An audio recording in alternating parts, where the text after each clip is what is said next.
Ating Book of Life. Today, magbabahagi tayo ng ating nababasa sa Biblia upang ito ay makatulong sa mga nanampalataya at nagtitiwala kay Jesus Christ. So mga kapatid, na pag-isip-isip ko na si Mama Mary, kung saan ko ba makikita sa Biblia, kasi of course mayroong nanampalataya at nagdadasal kay Mama Mary, lalo-lalo pa na sinasabi nila ay si Mama Mary isa sa tinatawag na nagapagitna sa atin sa mahal na Diyos. So, dapat natin maunawaan ang mga bagay na yun. Si Mama Mary o si Maria, Virgin Mary, nasa Bible siya, hindi siya tinago. Nasa Bible siya, no? So, kumbaga, sa New Testament, buhay ni Jesus, sa Lucas chapter 1, verse 26 to 38, dyan ho nakalagay yung the Annunciation, no? Nagpakita si Angel Gabriel kay Maria at sinabi na maglilihi siya kay Jesus through the Holy Spirit. Diba? Yun talaga yung kwento, no? Kung bakit na pinili si Mama Mary na magiging ina ni Jesus Christ. At makikita rin natin nga sa Mateo chapter 1 verse 18 to 25, kwento ng panganganakan ni Jesus, si Mama Mary, no, na at yung kaniyang asawa na si Jose, no, yung mga banal na tinatawag na mga ninuno natin, no, si Saint Jose at saka si Virgin Mary, di ba? Si ganun ho yung ating paniniwala, At makikita rin natin na sa Lucas chapter 2 verse 1 to 7 ang pagsilang ni Jesus sa Bethlehem, no? So, ang mga bagay na ito, napakaganda ho pag atin ito mapag-aaralan. Makikita rin natin, no? Sa Juan chapter 2 verse 1 to 11, kasal sa Cana, si Maria yung nagsabi kay Jesus, wala na silang alak. Dito ginawa ni Jesus ang unang himala, na hiningi ni Mama Mary. So mga kapatid, sa Old Testament, propesya tungkol sa kay Virgin Mary na sa Genesis chapter 3 verse 15, ang binhi ng babae, tinutukoy yan na si Maria at si Jesus na nadudurog sa ulo ng ahas. Makikita rin natin ang kasaysayan ni Mama Mary na sa Elias chapter 7 to 14, ang isang dalaga ay maglilihi na tupad kay Maria sa Mateo chapter 1 to 23. Ang mahalaga sa Bible tungkol kay Mama Mary, ang Bible nagtuon kay Mama Mary hindi bilang Diyos. Yes mga kapatid, si Mama Mary ay hindi Diyos, no? Kundi bilang ina ni Jesus at lingkod ng Diyos. Kasi mga kapatid, tao rin si Mama Mary, no? So mga kapatid, dito sa Lucas chapter 1 verse 48, sapagkat nilanghap niya ang kababaan ng kaniyang aliping babae.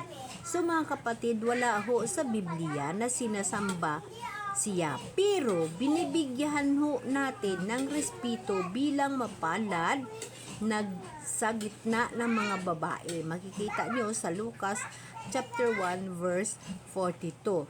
So mga kapatid, ibig sabihin, si Mama Mary ay hindi siya kailangan na manalangin tayo sa kanya, no? Kundi siya ay respetuhin natin. So, ang pagrespeto kay Mama Mary, simlan din ho yun na nagdadasal ho tayo sa kanya for respect, no? So mga kapatid, no, ito yung mga verses na ginagamit para patunayan na dapat sambahin si Mama Mary. Tapos ito rin ang sinasabi ng Biblia mismo, no? Ito yung pinagkakaiba ng sambahin at rerespetuhin. Hail Mary, full of grace, no? Sa Lucas chapter 1 verse 28, ginagamit para sabihin kailangan dasalan si Maria kasi punong-puno siya ng grasya. Ngunit mga kapatid, sa Biblia, sa ibang translation, Hail favored one. Ibig sabihin, pinagpala siya, hindi siya pinagmumulan ng biyaya. Ang source ng biyaya ay sa Diyos, no? Nasa Efeso chapter 1 verse 7, sa Kanya mayroon tayo ng katubusan sa pamagitan ng Kaniyang dugo, ang kapatawaran ng ating mga kasalanan ayon sa mga kayamanan ng Kaniyang biyaya. And then mga kapatid, ito pa. Ito yung sinasabi nila na kailangan dasalan si Mama Mary. Mga kapatid, yung mga pagdadasal kay Mama Mary na sinasabi nila na Diyos si Mama Mary, hindi ho yun. Respeto lang ho. Kaya mali lang ho yung pag-uunawa natin. Kagaya nga sa sinasabi natin na Hail Mary full of grace, no? Kaya nga ginagamit ho natin ito sa ating rosary, no?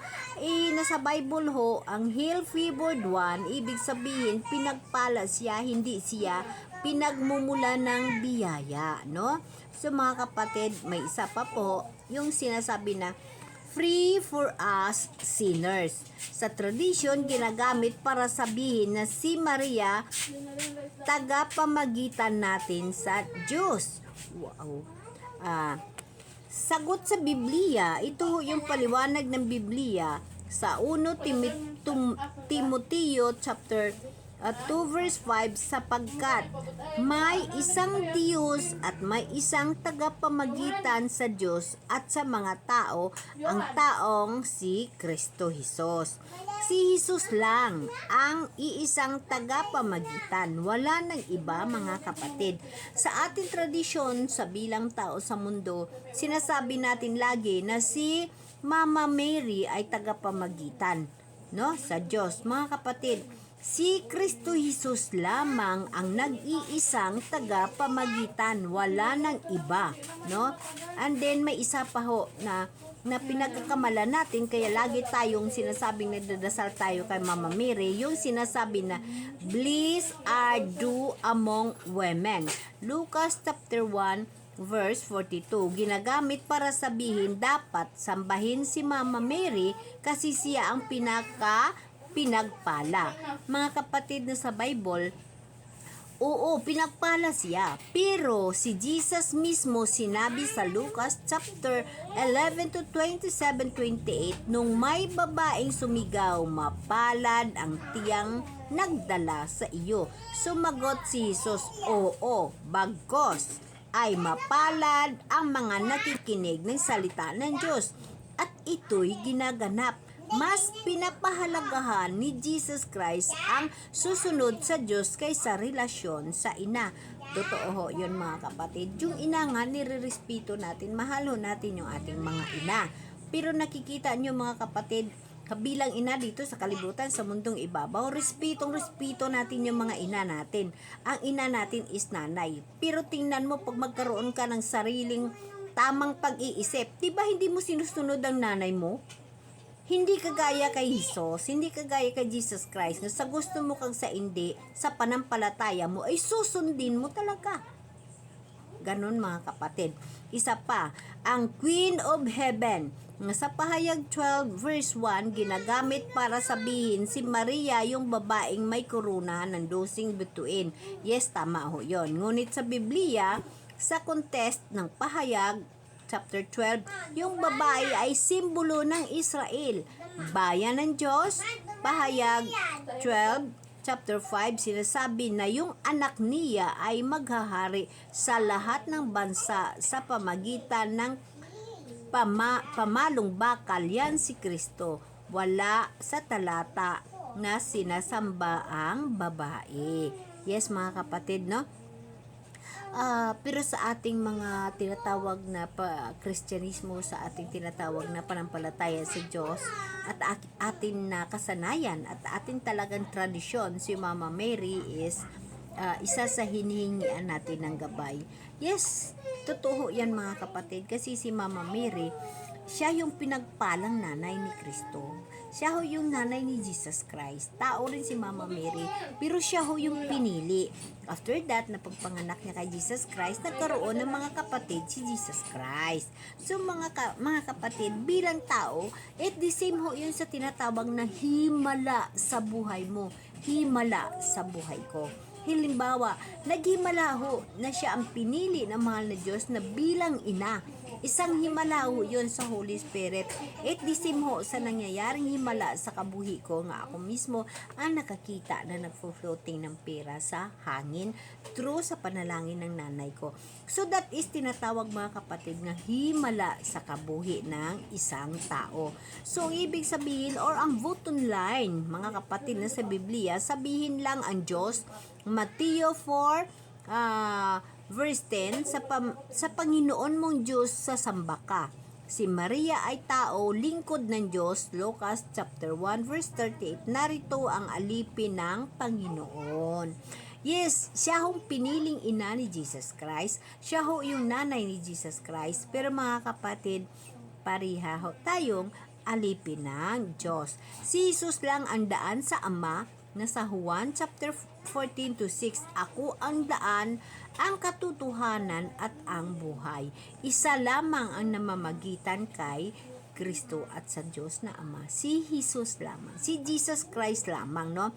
Kaya sa Bible, nirerespeto si Mama Mary bilang ina ni Jesus at halimbawa ng panampalataya. Pero ang panalangin, pagsamba, pagtitiwala sa Diyos, mga kapatid, kay Jesus Christ pa rin, no? Sa pamagitan ni Jesus Christ. So mga kapatid, lagi nating tatandaan na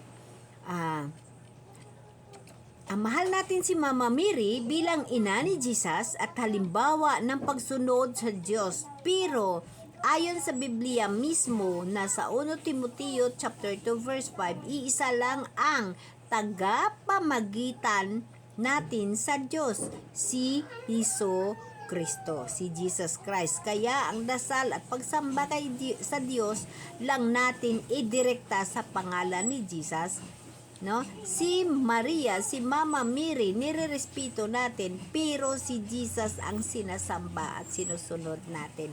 Totoo ho yan mga kapatid. Totoo ho yan. So mga kapatid,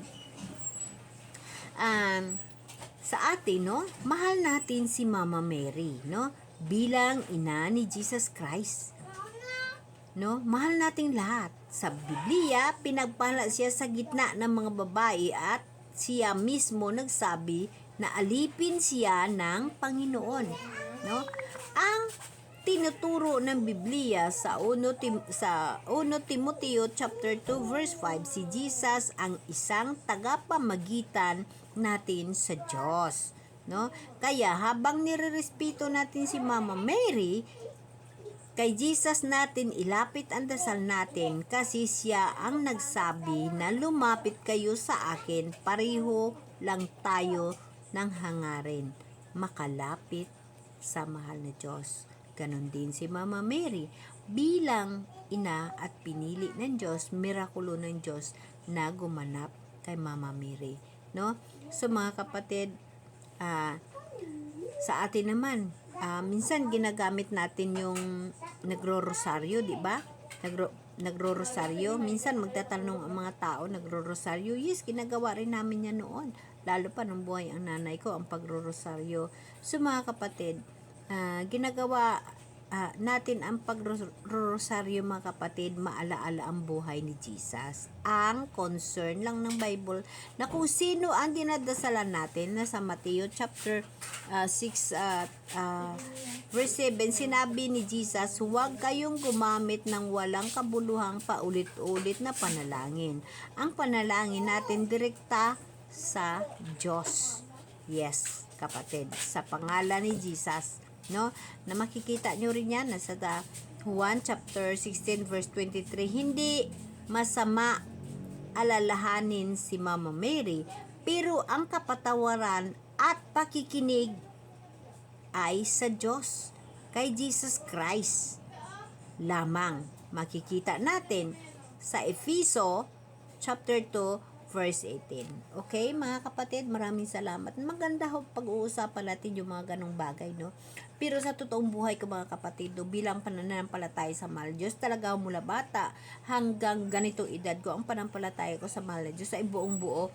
Pero mga kapatid, nagre-respeto ako kay Mama Mary, mahal ko si Mama Mary, Ginagamit kong pangalan ni Mama Mary sa mga kanta, sa kung ano-anong bagay sa kabuhi ko. Pero direct to the point, mga kapatid, sa mahal na Diyos lamang ako nananalangin at naghihingi kahit noon pa. Amen? Amen.